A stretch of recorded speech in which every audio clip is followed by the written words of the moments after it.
피고인의 죄질이 매우 좋지 아니합니다. 그런데도 피고인은 이 사건 범행에 관하여 납득하기 어려운 변명으로 일관하면서 자신의 잘못을 반성하는 태도를 전혀 보이고 있지 아니합니다. 피고인에게는 그 죄책에 상응하는 엄중한 처벌이 필요합니다.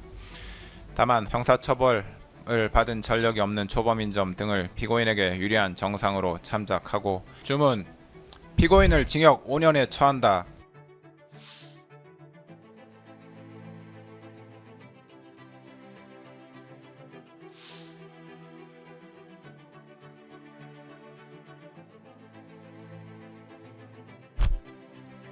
오히려 그 일원으로서 가담하기로 선택하였습니다. 이러한 피고인의 행위로 인해 대한민국 자칫하면 국민의 기본권과 자유민주적 기본 질서가 유린당하였던 어두운 과거로 회귀하여 독재 정치라는 수렁에서 장기간 헤매 나오지 못하게 될 수 있었고 국민은 씻을 수 없는 상실감과 상처를 입게 되었습니다. 앞으로도 이러한 상처와 갈등이 쉽사리 봉합될 수 있을 것으로 보이지는 않습니다. 피고인이 진지하게 반성하고 있다거나 자신의 범죄 행위로 인하여 국가와 국민이 입은 피해를 회복시키기 위한 어떠한 노력을 하였다고 볼 아무런 자료가 없습니다. 주문 피고인을 징역 23년에 처한다. 이 사건 공소 사실 중 허위 작성 공문서 행사의 점은 무죄. 판결에 불만이 있으면 일주일 이내에 항소장을 제출해서 다툴 수 있습니다. 항소하는 경우는 서울고등법원에서 재판이 진행됩니다.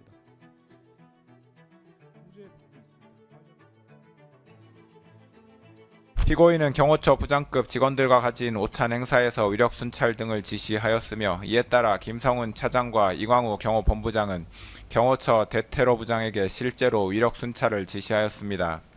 그리하여 피고인이 김성훈 차장, 이광우 경호본부장과 공모하여 경호처 소속 공무원들에 대해 의무 없는 일을 하게 한 사실도 인정됩니다.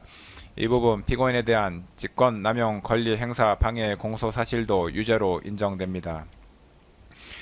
이상에서 본 바와 같이 공소사실 중 국무위원들의 심의권 침해 관련 직권남용 권리행사 방해죄 중 소집 통지를 받지 못했던 국무위원 7인에 대한 부분, 허위공문서 작성죄, 대통령 기록물 관리에 관한 법률 위반죄, 공용서류 손상죄, 대통령 등의 경호에 관한 법률 위반 교사죄, 특수공무집행 방해죄, 1차 체포 및 수색영장 집행 저지 관련 직권남용 권리행사 방해죄 및 2차 체포 및 수색영장 집행 저지 관련 직권남용 권리행사 방해죄, 범인도피 교사죄는 각 유죄로 인정되고 국무위원들의 심의권 침해 관련 직권남용 권리행사 방해죄 중 소집 통지를 받았으나 미처 출석하지 못한 국무위원 2인에 대한 부분, 허위 작성 공문서 행사죄, 허위 공보 관련 직권남용 권리행사 방해죄는 각 무죄로 판단됩니다. 유죄로 인정된 부분에 관한 양형의 이유를 보겠습니다. 유죄로 인정된 범죄들은 일부 상상적 경합범 관계 및 실체적 경합범 관계에 있으므로 형법과 관련 법률에 따라 법률상 처단형의 범위를 산정하면 피고인에 대하여 징역 1개월 이상, 징역 11년 3개월 이하의 형을 선고할 수 있습니다. 그중 양형 기준이 설정되어 있는 범죄인 특수공무집행방해죄, 공용서류 손상죄, 허위 공문서 작성죄에 관한 권고 형량의 범위를 봅니다. 이 사건 특수공무집행방해죄는 제1유형인 공무집행방해, 직무강요에 해당하고 가중요소에 해당하는 특별가중요소로서 비난할 만한 범행동기, 단체 다중의 위력을 보이거나 위험한 물건을 휴대한 경우, 공무방해 정도가 중한 경우가 있으므로 특별 조정된 가중 영역에 해당하여 권고형의 범위는 징역 1년에서 6년이 됩니다. 공용서류 손상죄는 제1유형인 공용물 무효에 해당하고 특별 양형인자는 없으므로 기본 영역에 해당하여 권고형의 범위는 징역 6개월에서 1년 6개월이 됩니다. 허위공문서 작성죄는 제1유형인 소극적 목적에 해당하고 특별 양형인자는 없으므로 기본 영역에 해당하여 권고형의 범위는 징역 4개월에서 10개월이 됩니다. 이에 대하여 다수범죄 처리 기준에 따른 권고형의 범위를 산출하면 징역 1년에서 징역 11년 3개월까지가 됩니다. 구체적인 양형 이유에 관하여 봅니다. 국가긴급권의 행사인 계엄선포는 전 국가적 혼란을 초래하고 국민의 기본권을 다각도에서 침해할 위험성이 매우 크다 할 것이므로 국가적 위기 상황을 타개하기 위한 다른 수단과 방법이 없는 지극히 예외적인 경우에 한하여 이루어져야 합니다. 대한민국 헌법 및 계엄법에서 계엄 선포에 관하여 국무회의의 심의를 특별히 명시하고 있는 것 역시 이와 같은 위험성을 가진 대통령의 국가 긴급권 행사 권한의 오남용을 막고 그 독단을 견제하기 위함이므로 대통령으로서는 계엄 선포 여부를 결정함에 있어 평시의 국가 현안에 관한 국무회의에 있어서보다 국무위원 전원의 의견을 더욱 경청하고 신중을 기하였어야 합니다. 그런데 피고인은 12.3 비상계엄 선포에 관하여 전례 없이 자신이 특정한 일부의 국무위원들에게만 국무회의 소집을 통지하여 국무회의를 개최함으로써 헌법과 계엄법의 규정을 정면으로 위반하여 통지를 받지 못한 국무위원들의 심의권을 침해하였습니다. 피고인은 이에 그치지 않고 더 나아가 계엄 선포에 관하여 헌법에서 정한 국무총리 및 관계 국무위원회 사전 부서가 적법하게 이루어진 것처럼 허위로 문서를 작성하는 데 가담하였고 이후 대통령 기록물이자 공용서류에 해당하는 이 문서를 적법한 절차에 의하지 않고 임의로 폐기하였습니다. 피고인은 대통령으로서 누구보다 헌법을 소화하고 법질서를 준수할 의무가 있는데도 도리어 헌법과 관련 법령에서 대통령의 독단과 권력의 남용을 방지하기 위하여 규정한 절차적 요건을 경시하는 태도를 보였으므로 이는 비난받아 마땅합니다. 한편 피고인은 대통령으로서 법질서를 존중할 의무를 부담하는데도 이를 저버린 채 비상계엄 선포와 관련한 범죄 혐의로 수사를 받는 과정에서 경호처 소속 공무원들을 이용하여 자신에 대한 수사기관의 적법한 영장 집행을 저지하거나 증거인멸을 시도하였습니다. 특히 피고인은 자신이 대통령으로서 가지는 막강한 영향력을 남용하여 경호처 소속 공무원들로 하여금 적법한 영장 집행을 저지하게 하였는데 이는 일신의 안위와 사적인 이익을 위하여 대한민국에 충성하는 경호처 소속 공무원들을 사실상 사병화한 것입니다. 이와 같은 공무집행 방해 범행은 정당한 공권력 행사를 무력화시키고 국가의 법질서 기능을 저해하는 중대한 범죄에 해당하는 점, 피고인이 범행에 이르게 된 경위, 구체적인 범행 내용 등에 비춰 보면 피고인의 죄질이 매우 좋지 아니합니다. 그런데도 피고인은 이 사건 범행에 관하여 납득하기 어려운 변명으로 일관하면서 자신의 잘못을 반성하는 태도를 전혀 보이고 있지 아니합니다. 이와 같은 점들에다가 당시 대통령이었던 피고인의 이 사건 범행으로 인하여 훼손된 법치주의를 바로 세울 필요성이 있는 점 등을 더하여 볼 때 피고인에게는 그 죄책에 상응하는 엄중한 처벌이 필요합니다. 다만 허위 공문서 작성, 대통령 기록물 관리에 관한 법률 위반 및 공용서류 손상 범행의 경우 피고인이 적극적으로 범행을 주도하거나 확정적인 계획하에 범행하였다고는 보기 어려운 점, 형사처벌을 받은 전력이 없는 초범인 점 등을 피고인에게 유리한 정상으로 참작하고 그 밖에 피고인의 나이, 성행, 환경, 범행의 동기와 경위, 수단과 결과, 범행 후의 정황 등 이 사건 기록과 변론에 나타난 양형의 조건이 되는 여러 사정들을 종합하여 형을 정하기로 합니다. 이상의 이유로 다음과 같이 판결을 선고합니다. 피고인 일어서십시오. 주문. 피고인을 징역 5년에 처한다. 대법원 양형 기준과 관련하여 내란 중요 임무 종사죄와 대통령 기록물 관리에 관한 법률 위반죄에 대하여는 양형 기준이 설정되어 있지 않고 양형 기준이 설정된 범죄와 그렇지 않은 범죄 사이의 경합범에 관하여는 그 하한만을 양형 기준이 설정된 범죄의 양형 기준상 형량 범위 하한에 따르도록 되어 있습니다. 따라서 양형 기준은 이 사건 양형에 중요한 영향이 없습니다. 양형 사유를 구체적으로 살펴보겠습니다.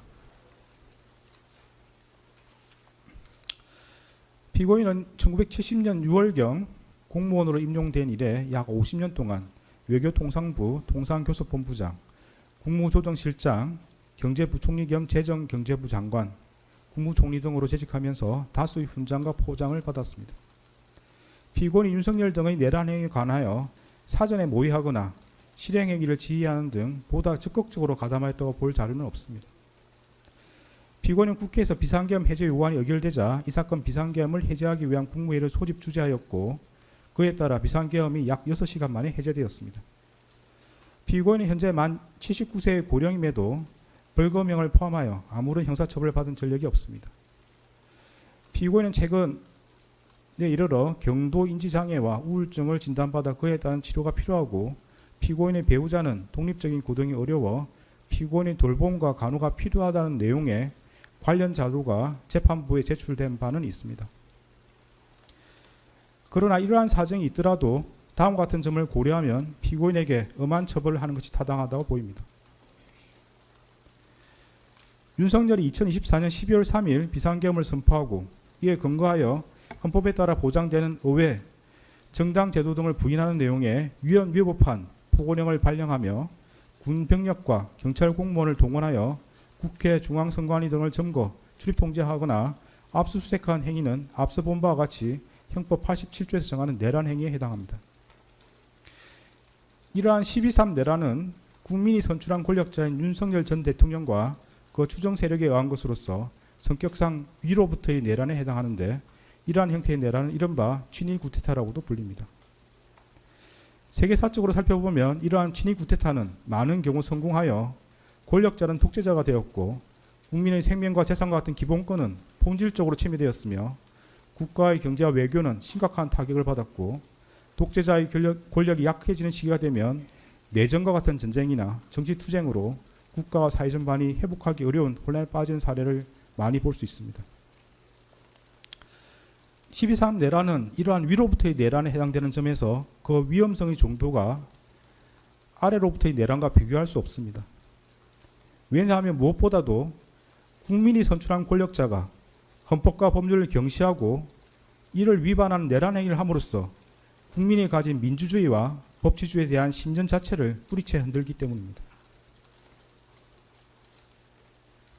현재 우리 주위에는 민주적 기본 질서에 대한 중대한 침해가 있거나 이를 파괴하려는 시도가 있고 이미 유효한 구제수단이 남아있지 않는 그러한 극단적인 상황에서나 논의되는 저항권을 평상시에 아무렇지도 않게 주장하는 사람들, 헌법과 법률에 정한 바 없어 위헌 위법한 주장에 불과한 계몽적 계엄, 잠정적 계엄, 경고성 계엄을 당연하듯 주장하는 사람들, 지난 2025년 1월 19일 발생한 서울 서부지방법원 폭동사건과 같이 자신의 정치적인 입장을 위해서는 헌법과 법률을 쉽사리 위반할 수 있고 그 과정에서 다른 사람이 피해를 줄 수 있는 상황이 당연하다고 생각하는 사람들, 민주주의의 근본이 되는 선거제도를 정당한 근거 없이 부정하는 사람들이 있습니다. 12.3 내란은 이와 같이 잘못된 주장이나 생각을 양산하거나 그 상태를 더욱 심각하게 만들었습니다.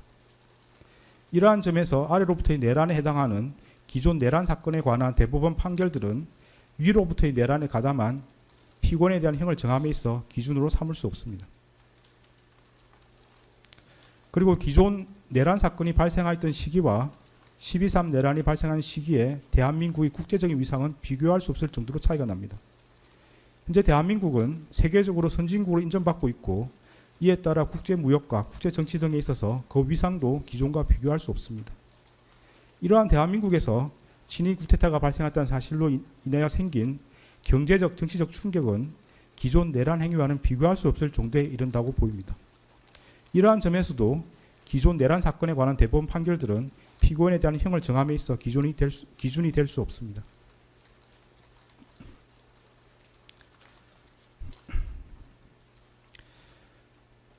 (12.3) 내란 과정에서 사망자가 발생하지 않았고 내란 행위 자체는 몇 시간 만에 종료되긴 하였습니다.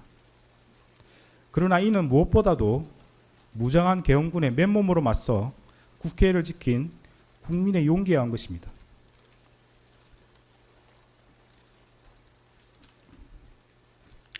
이에 더하여 이러한 국민의 저항을 바탕으로 신속히 국회에 진입하여 비상계엄 해제 요구안을 의결한 일부 정치인들의 노력, 대한민국 역사에 있었던 내란의 암울한 기억을 상기하면서 위법한 지시와 명령에 저항하거나 혹은 어쩔 수 없이 이를 따르더라도 소극적으로 참여한 일부 군인과 경찰 공무원의 행동에 의한 것입니다. 결코 12.3 내란 가담자에 의한 것이 아닙니다. 따라서 12.3 내란 가담자에 대한 형을 정함에 있어 피해 발생이 경미하였다거나 짧은 시간 동안 진행되었다는 사정을 깊이 고려할 수는 없습니다. 일단 국헌을 물랑하게 할 목적의 폭동이 발생하면 이로 인하여 막대한 인명과 재산상 피해, 사회적 혼란이 초래될 것은 분명하고 혹시라도 내란이 성공하여 국민적 합의로 성립한 현재의 헌법 질서가 폭력에 의하여 무너지게 되면 이를 원래대로 회복하는 것은 대단히 어려운 일이 될 것입니다. 따라서 그러한 내란 행위를 사전에 차단할 필요가 있고 이러한 목적을 달성하기 위해서는 내란 행위에 가담한 사람들을 무겁게 처벌하는 것이 불가피합니다. 피고인은 간접적으로나마 민주적 정당성과 그에 대한 책임을 부여받은 국무총리로서 헌법과 법률을 준수하고 헌법을 수호하고 실현하기 위한 모든 노력을 기울여야 할 헌법적 의무를 부담합니다. 그럼에도 피고인은 12.3 내단이 성공할지도 모른다는 생각에 이러한 의무와 책임을 끝내 외면하고 오히려 그 일원으로서 가담하기로 선택하였습니다.